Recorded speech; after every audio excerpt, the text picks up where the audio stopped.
Tonight, we have Dr. Julie Owens. She's a professor in psychology, and obviously her talk tonight is Community Engaged Research, Why It Matters. Okay. Yours. So is my mic on? Should be. Can everybody hear me? I don't think my mic is on. You can hear it? Okay. Now, there we go. Well, good evening, and thank you for coming. I am very excited to be here to talk with you about community engaged research. So I have kind of three goals for our time together. One, I hope you leave here knowing something more about what community engaged research is. Two, I hope that I convince you that it is an important type of research and that it matters. And three, I hope that we can have a dialogue that serves as a catalyst for you in your own field and in your own discipline to think about how you can engage in more community engaged research or scholarship. So before we get started, maybe I could get a sense at least of those who I think are here for this talk. Just if you could shout out your discipline or your field of study or your major. Geography, okay. Counseling? Hospitality. Any others? Education?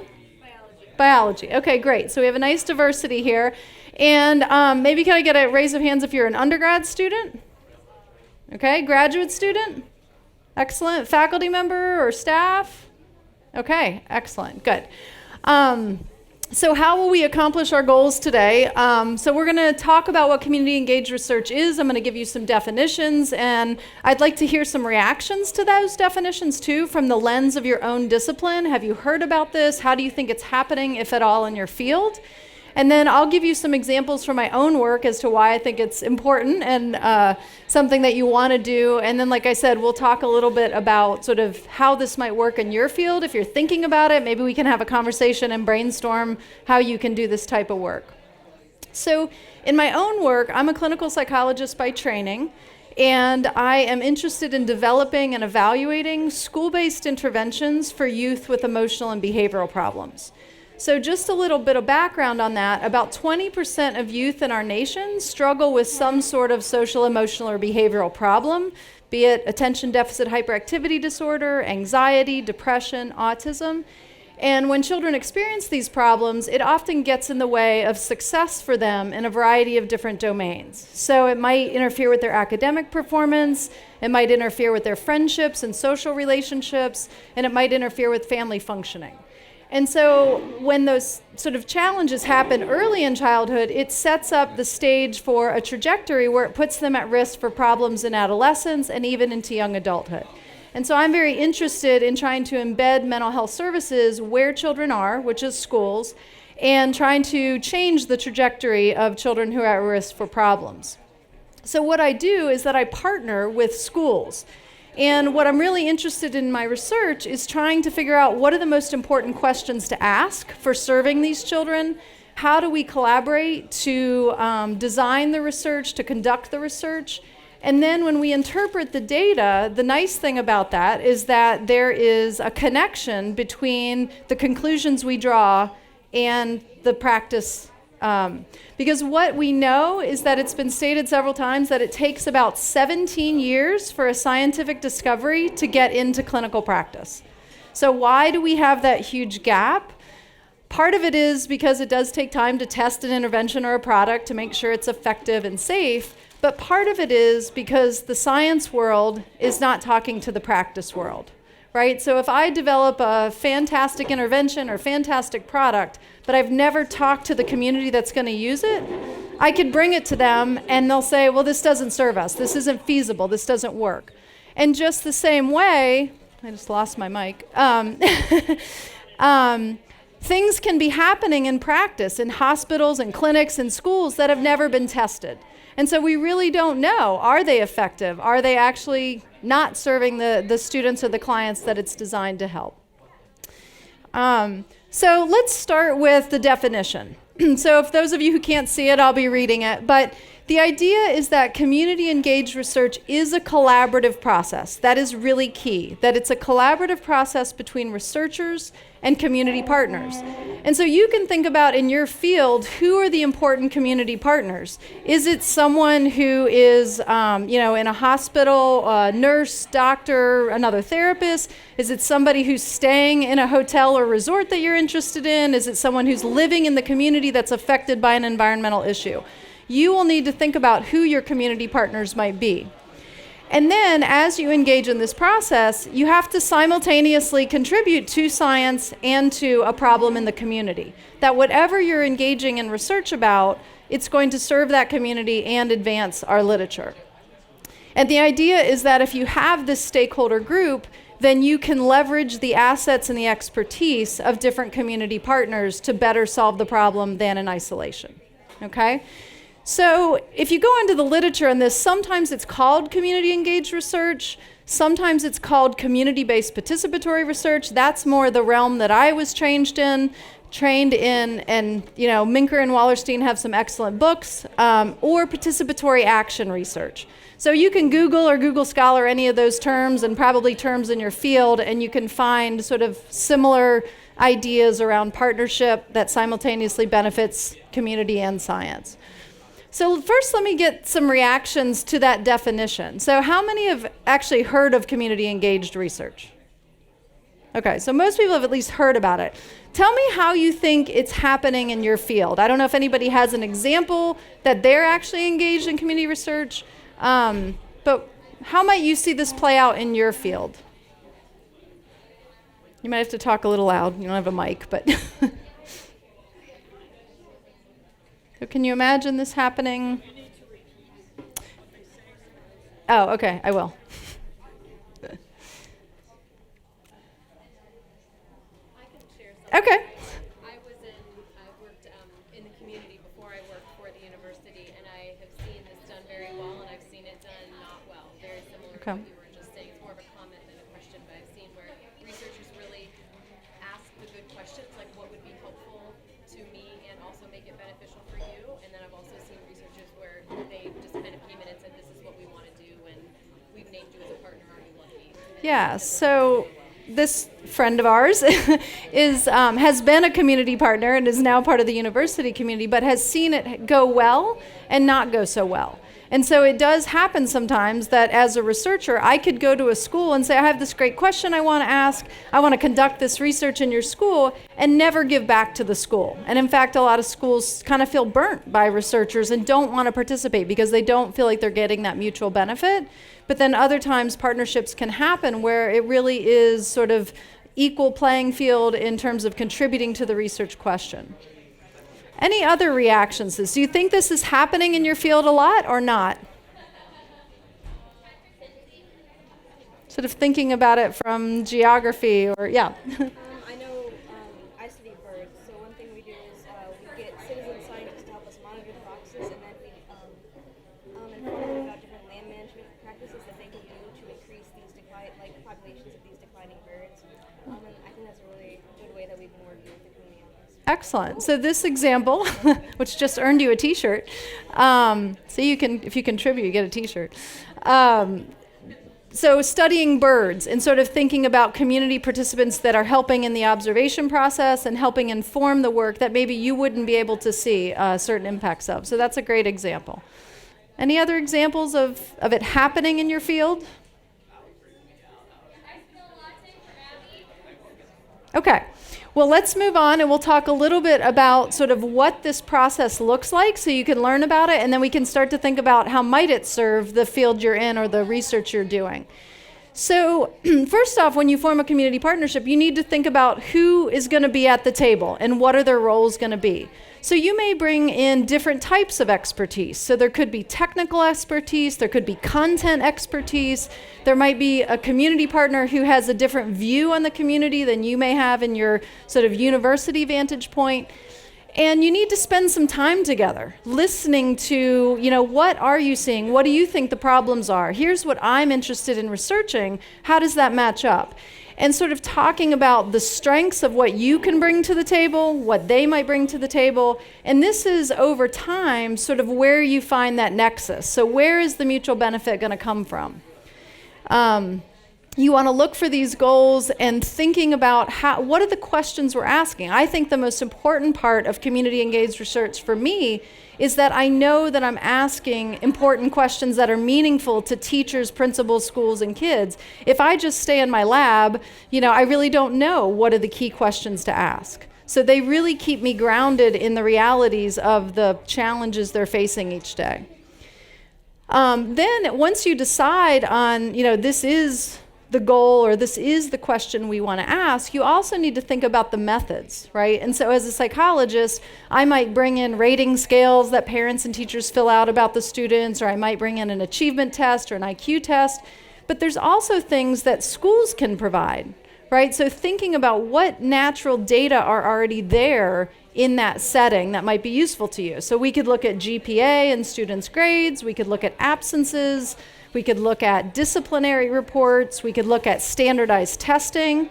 And so sometimes you want to think about what's the integration of the typical methods you might have in your science, and what are the methods that the community is using, because those are probably the metrics that mean the most to them.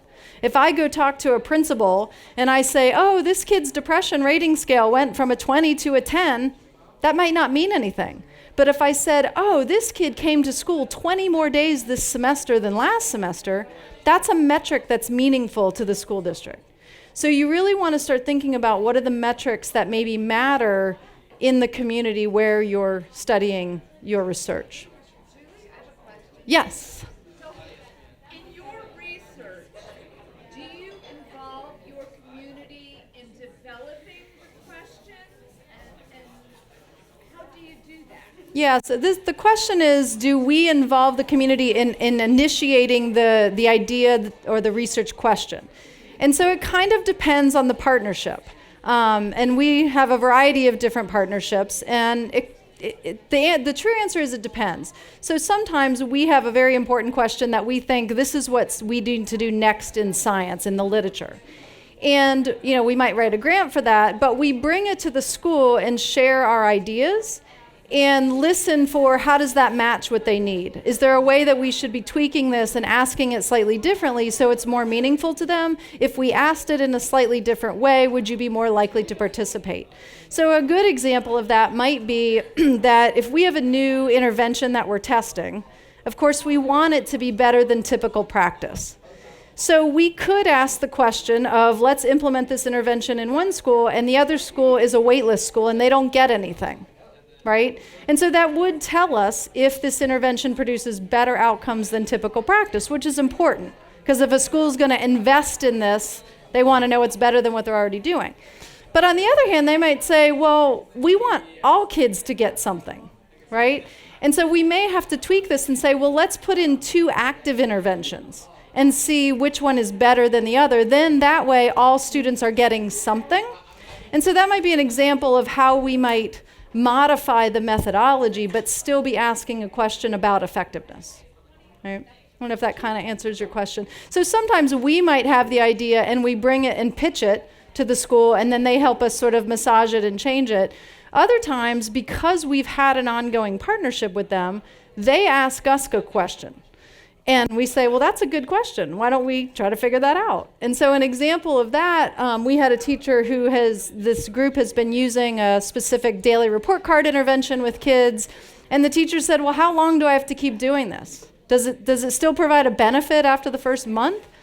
And we said, well, that's a great question. So we went back to the data set that we had and looked at the outcomes for any kid who had 4 months of this intervention. And we assessed the outcomes at month 1, month 2, month 3, and month 4. And it turns out that you get the biggest change in behavior in month 1, but there is, in fact, incremental benefits in month 2, 3, and 4. And so we sort of brought the data back to them and said, that's a great question, and yes, keep implementing because the student continues to benefit. So when you stay in a partnership long-term, those are the kinds of exciting dynamics that can happen, is that you answer one question that you think serves the literature, but then the partners come back and say, okay, that's great to know that. What do we do next? And so if you stay in a partnership, those kinds of things can happen. The other thing that I want to point out is the importance of including the community partners in interpreting the data. So an example of this, of how different stakeholders might view data differently, is, again, I might come in and say to a principal, oh, we're a little disappointed, the effect isn't as strong as I thought. But the principal says to me, well, it was a small effect, but you prevented 5 kids from going down the trajectory into special education. And it turns out that special education costs them $5,000 per student per year. So that's a very costly outcome, that if we just prevented that for 5 children, that's meaningful to the principal. But me with my science hat on, right, I might not have thought about it in that way because the effect was small. So you really want to think about, how is my community partner going to interpret the data, and look at the data together, because it brings new questions out, right? Questions about cost, questions about impact. Another example that was just in the news this week is they say, we have the first definitive answer on whether e-cigarettes is helpful in getting people to quit smoking, right? And so they said in the news, e-cigarettes was twice as effective as the patch or nicotine gum. So that's like, wow, that's huge, twice as effective. But then you go look at the study and you say, okay, well, 9% of people quit smoking when they use gum and 18% with e-cigarettes. That is double. But we're still way less than half of people quitting smoking with this method, right? So you really need to think about together, what's the perspective, what's the vantage point that you hold and that the community partner holds, and together talk about those data, because that might inform the next question. Anybody else think of another example like that, where in your community or your work you might interpret an outcome differently than a stakeholder?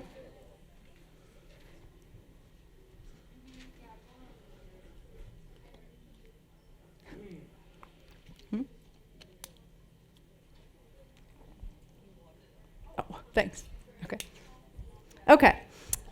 So just a couple other comments about processes that are happening as you're developing goals. And I'll kind of use an example of our own partnership for this. But thinking about shared leadership, and how does that happen in this process? So when I first arrived here in 2001, a colleague of mine knew a juvenile court judge in a neighboring county. And he had an influx of kids with ADHD in his juvenile court. And he kind of knew that probation was not an answer or a treatment, but he didn't know what he needed to do to get kids served in their neighborhood schools. And so he talked to a colleague, and the colleague was in my department, and he said, oh, we've got this new faculty member. Her expertise is in ADHD and school mental health. Why don't you call her? So the judge contacts me and invites me up. He also invited leadership from the school and leadership from the community mental health. And he put us in the sequester room, which was kind of an interesting way to start a partnership. But we started talking about, what do we think we could do? So I had resources. I said, okay, I know what the evidence-based services are for kids with ADHD. They've all been tested in the lab or a clinic. So my research question was, are they effective in schools? Can they be embedded?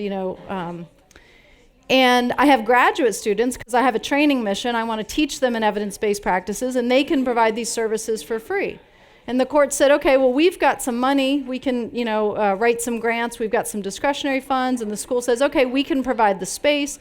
And so we start talking about sort of what their interests were in serving kids, what services I had to provide, and started thinking about that. So initially, the judge was certainly in a position of leadership, but over time, we met monthly for an entire year before we ever took action into our project. And we spent all of that time listening, sort of going back and forth in this dance of this compromise, brainstorming, leveraging expertise, and then it became shared leadership between the school district, myself, and the judge. And one of the most important things is, if you're going to do work in the community, is that you do need to become part of that community. And it's hard. Like, as a university faculty member, I'm an outsider in some of these rural communities and in their schools. But what I do is I go there and I spend time there, and I show up and I stay there, and I talk in language about how we're engaging in a long-term partnership and that I'm going to be around after this question is answered. So in the schools, I stand next to principals during arrivals and departures. It's a great way to learn about their culture and their climate. I ask that my graduate students can eat lunch with the teachers, right? Because that's where all the information about students is really shared. And I would go up there whenever I would do supervision with my graduate students. We didn't do it on campus. I did it in the building so I could walk in and out every week and meet the secretary and the administrative folks, and I could check in with the principal so that I am becoming a presence in their building. And so thinking about how can you have regular meetings with your partners, going to lunch, time together where you're not just talking about the research so that you start to learn about their culture and their interests. And I would also encourage you to start small and be successful before taking on the world, because it's a lot easier to control things in a small sense and make sure that it goes well, and then the community starts to trust you, and then you can start to build bigger empires. Okay, so basically just the idea of you have a research question, they have an interest, that problem they want to solve, and you're looking for those mutual goals, and sort of doing this dance back and forth to try to come up with where is that nexus, and how can you start to engage in a long-term partnership to sort of have that interactive process. So what do you think the benefits, before we get into challenges, what do you think the benefits of this work can be beyond what's happening just as research is happening now, maybe in your labs or in your field? Anybody think of some examples or benefits that might come from this? Yeah. I think just a general better understanding of the issue and seeing other perspectives and then possible. Yeah, so better understanding the issue. I have a slide in just a minute that I'll show where I think we're really, if we are operating in isolation, we are being ineffective because we're not really considering all of those perspectives. And then you had a second point. Just like better understanding the issue and being able to like delve more into it. Yeah, so the more you understand about it, the more unique research questions. Yes? Having your ideas actually implemented rather than just staying in literature. Yeah, so that closing that lab practice gap is if I am answering questions that are meaningful, then when we draw conclusions about this, they're immediately going to put that into practice, right? Because it's been conducted in that setting. Yeah. I know, from my research, definitely, since I'm looking at lodging, there would be an increase in tax revenue from my research dealing with guest satisfaction. Okay. So that does benefit the community because it's more projects and the community can improve as a whole. Excellent. Yeah. So if you have taken into account multiple perspectives and clients are more satisfied, that's going to bring more people to your product, and that's going to lead to benefits for the community in terms of tax revenue. That's a great example. I'm thinking about if it's not broke, don't fix it. Mm-hmm. So if it's not a problem to somebody, or if the community doesn't see what you're working on is a problem, then why continue utilizing resources, utilizing things that could be better used somewhere else that actually is a problem in the community? Yeah, so if you have a question and the community says, that's not an issue, we're good there, then yeah, then you want to listen to that feedback and not expend a lot of resources in that, and either take your question to a different community that has that problem or could benefit from asking that question, or modify the question. Yeah. Mm-hmm.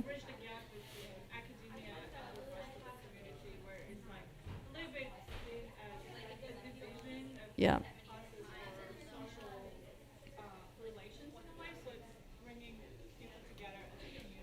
Yeah, so just that broader principle of knocking down some of those barriers, building community, a sense that we're all working together, a sense that communities are benefiting from the university resources,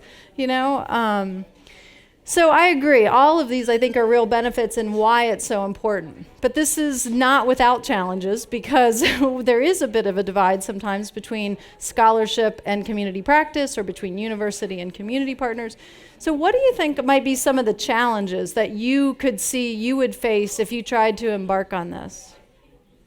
Or what concerns do you have? Yeah, Rox? Totally different language. Yes. Different accents.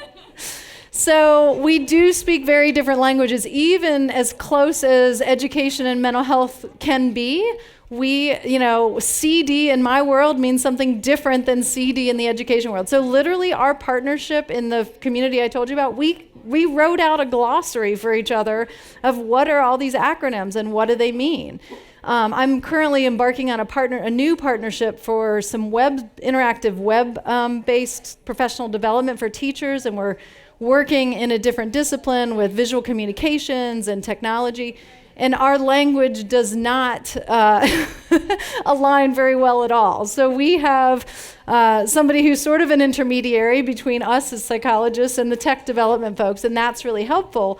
But even this week, we were talking, and I was like, no, I was getting frustrated. I was like, no, by consultation, I mean this. And they're like, no, by consultation, we mean that. And so it's just, and I'm reminding myself, we're at the beginning of our partnership. We have to figure out this language. And so that's a really important point, is not just making assumptions that what you're saying is clear to them or understand, and not making assumptions when you hear a particular word that they use, that maybe you check that out, that you listen, and have those conversations about language. So what other challenges? Yeah. Trying to maintain a beneficial relationship once you start the data collection. If things sometimes doesn't turn out the way community partners would like to see them, trying to maintain that you're still in it for good reasons. You're not just trying to use your community to get your data. Yeah, and so what happens if the data don't turn out the way you expect? So a real challenge in schools is we may come in and we say, we want to help you reduce bullying, and we want to help reduce, aggression. But in doing that, what if we reveal that there's high rates of aggression and bullying in a school?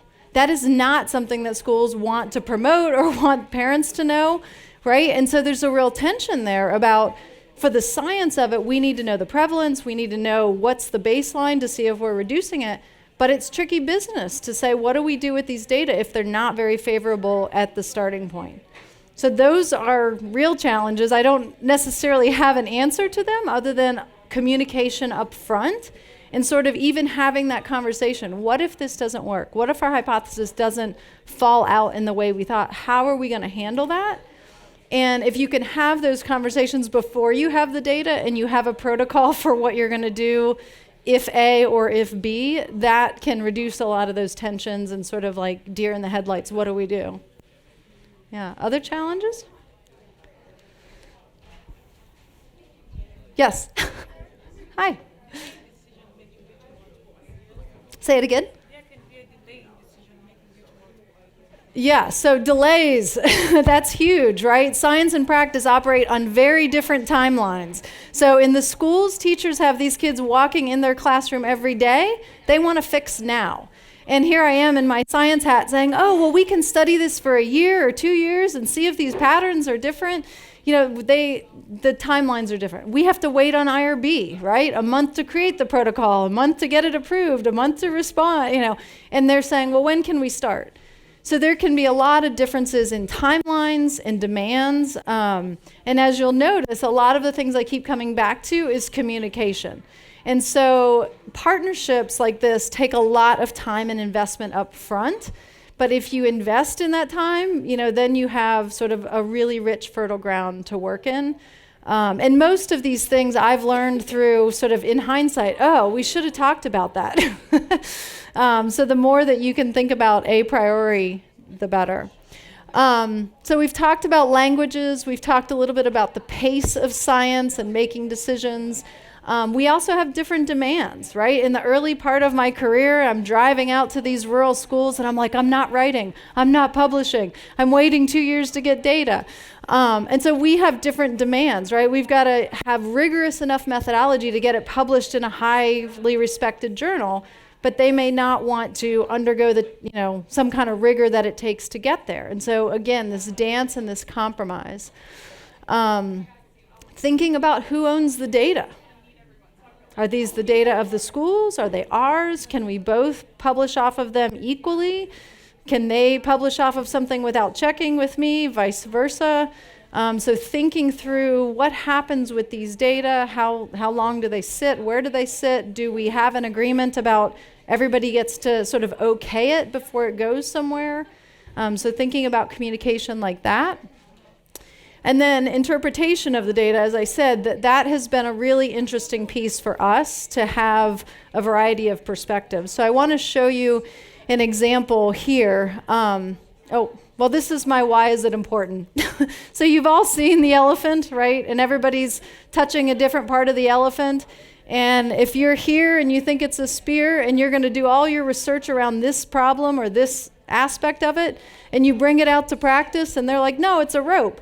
You've just wasted all this time in the lab because it doesn't even fit what they need. And so really, if we are working in isolation, we're going to be like this. We're going to be really ineffective and not hitting the mark, kind of like what you were saying. That we really need all the perspectives to come together to figure out what is the issue. Yeah. What is the role in your relationship with parents? So for us, the role in relationship with parents, in some partnerships, we actually have them at the table so that they are an equal stakeholder and contributing. Some partnerships, they're not at the table, and part of that might be we let the school decide when they want parents to be involved. So it kind of depends on what the research question is or what aspect of the work we're doing. That's a great question. And so you might think about that as when do we want different community partners to come into play? We might want to get our ducks in a row and sort of figure it out so we have a really nice presentation to the next stakeholder so that we know that they will buy into it, right? If you bring too many people together too soon, you might not have the right presentation to get a hook and a buy-in. Okay, so, this is not going to work. I can tell my animations are not working. So I'll just show you this. That's frustrating. Okay, well, this is one of them anyway. So if you think about, like, put yourself in the role of a principal in our case, right? So that's another stakeholder of ours. And they know that they have 20% of kids in their building who are struggling, and they're wanting to address their problems. But they don't really know what program's going to work. And so they can go on the web, and there's all kinds of lists, What Works Clearinghouse, that say these are evidence-based programs. But they're not sure which one's going to work. And so they may, sort of invite somebody in, and they give their marketing pitch, and the program says, I really wish the other one was here first. Hold on just a second. Anyway, well, let's say that they looked at grade point average over time, right? And if you said, okay, we're going to look at the kids who got this intervention, and they show this line. So this is quarter 1, 2, 3, and 4 across the school year, grade point average 0 to 4.0, right? So if you just saw these data, would you invest in this program? Is it effective?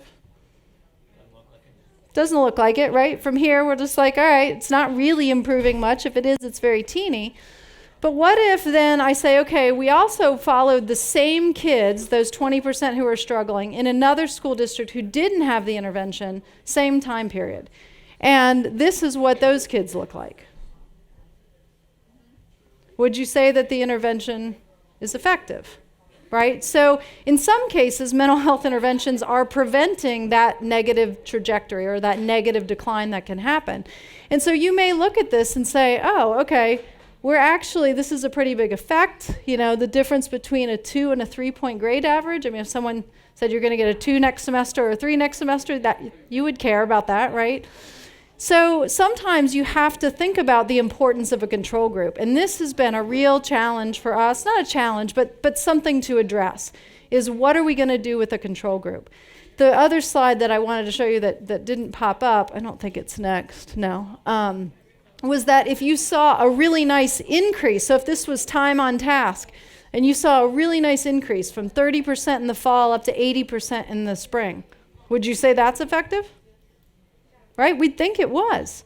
But what if you then looked at the same group that didn't get that intervention and their trajectory went up from 30% to 80% because kids mature over time and teachers engage in classroom management over time and set expectations and we increase in time on task naturally.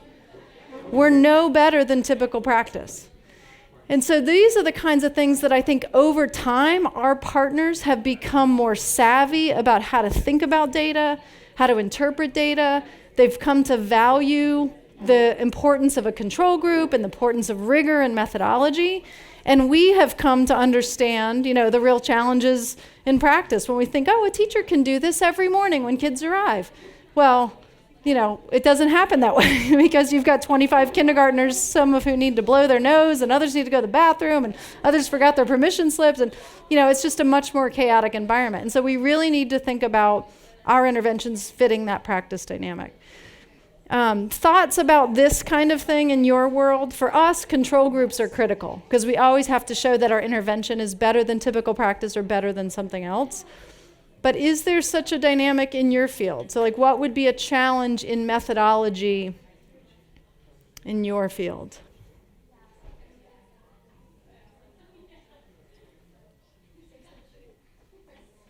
Yeah, Rox? Just getting the sample size.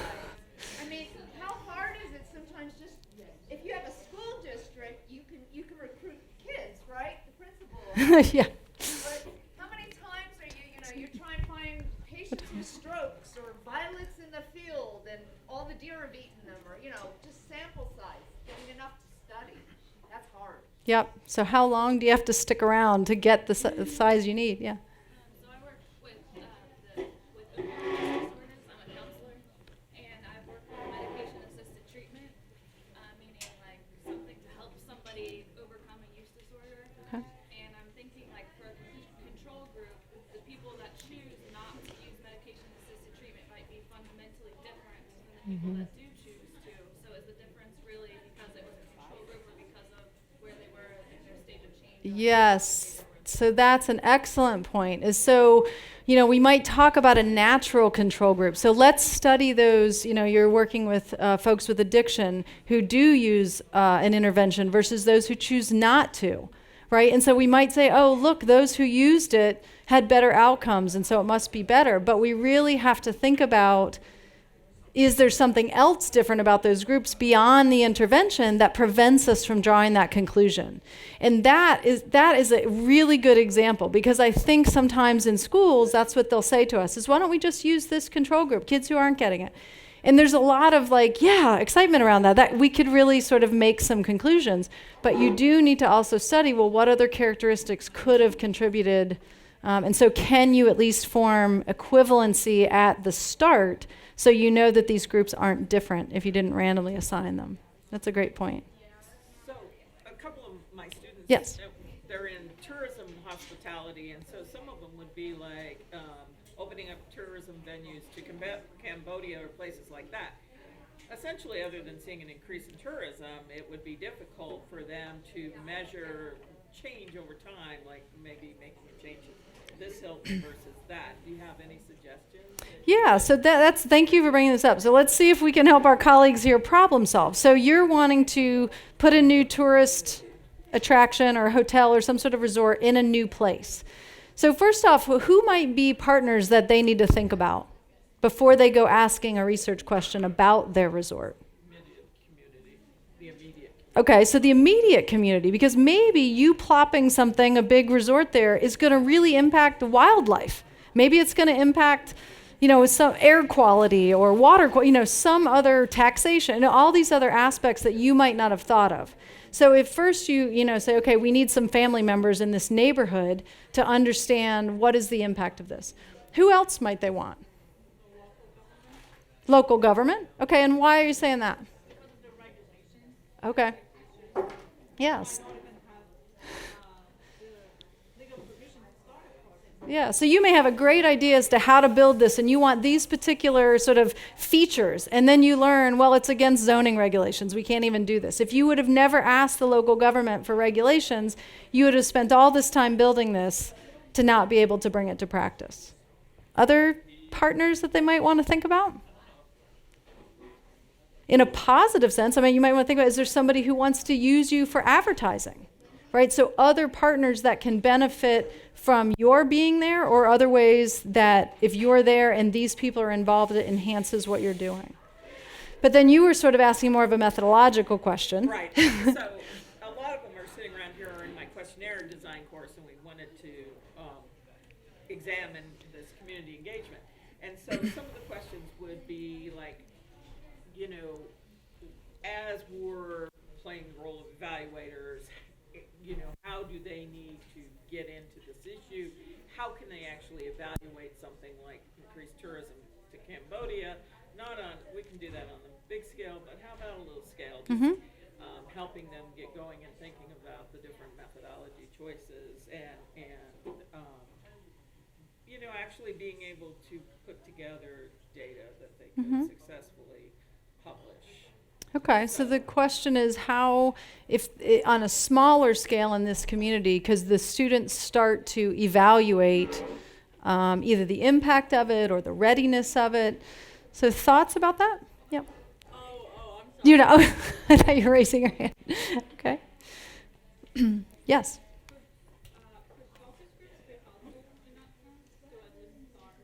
Yeah, so there's the opportunity for focus groups. Oh, yeah. And so certainly qualitative research gives you really rich perspective on a variety of different questions that you might ask about. Other thoughts about how they might get at it?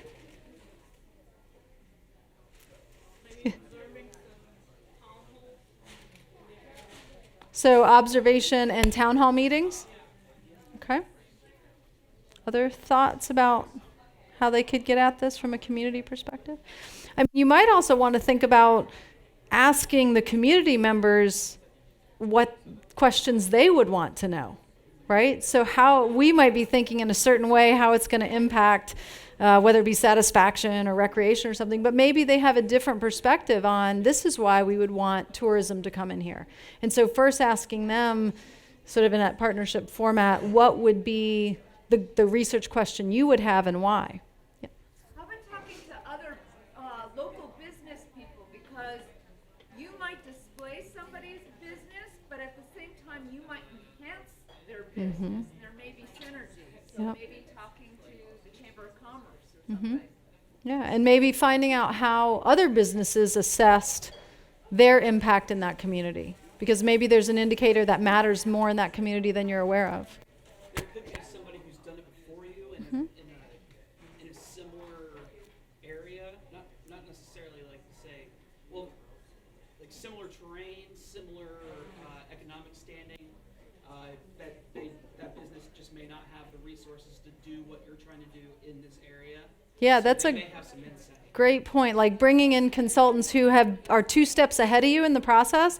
In fact, that's exactly what I did today. I went to Columbus. We have this new tech, partnership that we're trying to figure out, this interactive website. And we went to an ed tech conference and talked to people who already have products that have been licensed and are at the market, and said, here we are. You're 4 steps ahead of us. What do we need to know? And so that's a great example. I got about 10 minutes. All right. Can I ask you a question? Yes. So, with data, where do you store the data? How are you seeing that everybody has access? Who has access? Who doesn't? How did you develop your memorandum of agreement? How does this play out, and how do you bring the community, all the stakeholders that are being a part of this? How do you bring that along? And what if and this is separate, but what if you want to study a group that doesn't look like you? So, let's say you want to study individuals who are visually impaired. So, can you help address some of those questions so my students can hear? Yes, great questions. So in terms of data, interestingly enough, most of our partners, they want us to analyze the data and provide the answers to them. They don't necessarily have the skill sets to do anything with the data, so we tend to house the data, and we tell IRB it's here. But if ever they ask, it's de-identified, and so I can send it to them. So like an example was, a couple years ago, we did a screening in a school district, K through 12, screened 5,000 kids. And we have those data, and we're publishing off of them and sharing them back with the school district. But they have a new problem that's emerged. And so they've asked me to be on this work group, and so we're thinking about this other issue. And I said, we have screening data on these kids from 2 years ago. What if we look back at those data and found out that the screening actually predicted the problem we're having now? That would give you more confidence that the screening is something you should repeat if you want to prevent this problem. But it would also, be a way to not reinvent the wheel. Like, they don't need to do another assessment per se. We have these old data. So in that sense, again, they're like, great, can you go analyze that for us? So most of our partnerships, we actually hold the data because we have that expertise to, take it in through REDCap to manage it. And certainly if you're doing things overseas, REDCap is a phenomenal tool. What if they wanted for you guys not to hold the data? So could you explain what if they said, yeah, that's good, but we know people have gotten burned by it. We want a joint place. How might you approach that? Yeah, I think if they wanted to hold the data, we would need to talk about where's the repository. First off, how are we collecting it? So does it have identifiers or not? So a lot of times what school districts will want is they want to connect it to their students' ID so they can have connected to other data. And we say, well, we can't have that data, let's de-identify it. So sometimes they do collect it, it gets sanitized, and then we take the sanitized version and they hold on to the original. So if they wanted to keep it, as long as we have access to it, I don't think we would have a particular concern as long as it was collected and shared in a way that's de-identified. But thinking about what are the repositories that people both have access to, that for us, they have to be HIPAA compliant. Other data maybe don't have that highest specification, so you could share it on Dropbox or, wherever these sort of synced places are.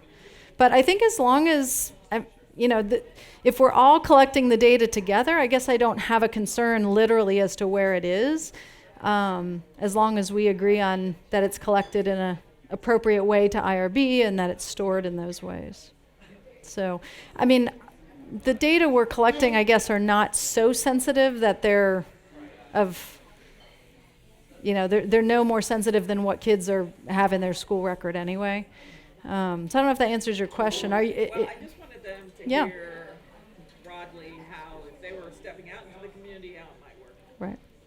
And I think, again, talking about it up front and saying, okay, who's going to hold on to these data? Who's going to collect them? Do you want us to collect them? Why? Once they're collected, do we each have a copy of them? So as long as that's talked about.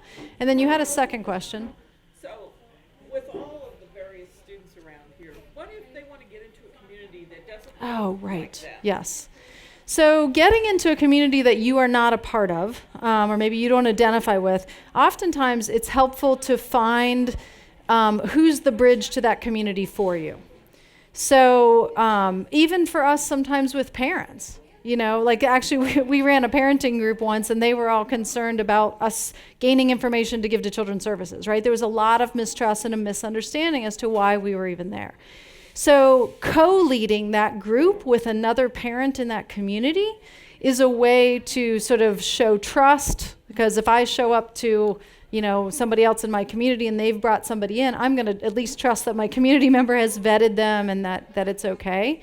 So that's probably the best way, is to start a relationship with someone who has a bridge in both worlds, and gaining trust with them, and then they can talk with the community that you're trying to get into. Just another question about children and having kids in your research. Do you have to get parents' consent, or do you consent? Absolutely. So anytime we do work with children, you have to get parent consent and then child assent. And what if, Don't get me started on that. We do have kindergartners that we have to put it in their language, and they mark yes or no, I will participate. And so we do have some kids decline. And that's a tricky situation, because you want to make sure, well, did you really understand what I'm asking, or am I being coercive? And with children, it's a very fine line. So we have to be very careful that even sometimes when parents say yes and the child says no, that we don't move forward with the child piece. and if you're observing them and that child is in that situation, but he's not excluded, you just exclude that from the data, Yeah, so we have a project right now where we're doing what's called peer sociometrics, and it's sort of the gold standard way to understand a peer culture in a classroom, because even though parents and teachers might have a good sense of peer relationships, it's really the kids. So we get as many kids to consent as we can, and we do so by offering incentives. So we say, if we get 90% of consent forms back, we'll give your class a pizza party, but we have to say 90% of a declines or agrees. So there's no way to totally incentivize agrees, right? You have to make it equal, but as long as we get it back, then we know they've actively looked at it. But yeah, and then in that sense, all the kids who've consented are on the photo board, and everybody's rating those kids, but the kids who are not on the board. But what IRB will tell you is that you have to make sure that the kids who are not on the boards are not that they're not dismissed or interpreted in some way, that now they're ostracized because their parents didn't participate. So we have to say, oh, these kids are you're seeing a different board than everybody else, or it's randomly assigned, or we just picked random kids in your class. So we can't reveal either that they consented or declined. So there's lots of trickiness with kids, and if it's your first project with kids, I would highly encourage you to consult with people who have done IRBs with children before, because there's lots of nuances that you have to think about. Yes. All right. Okay. Yep. All right. So really just, I hope that you're convinced, at least by some of our examples, that engaging in community-based research is really important. It's going to give you a very different perspective on the problem than you've thought about before, that it's going to produce results that immediately can inform practice. So when we think about that 17-year gap, you're really sort of reducing that, and that the conclusions you're drawing are immediately able to be taken up in practice. And then really, for me, it's the most fun part of my job. Like partnerships and hearing from different perspectives and thinking like, oh, I did not think about asking the question in that way. Even as frustrating sometimes as the language barriers are, and it takes time, it's so much more stimulating, and you come up with so much better research questions. So it is a investment, but I think the investment pays off. So I hope that you've learned some things tonight, and I'd love to hear any reactions you have just in summary about how might this work in your field. Are there particular aspects that you can enhance in your research just by thinking about it in this way? Thank you very much. Sure.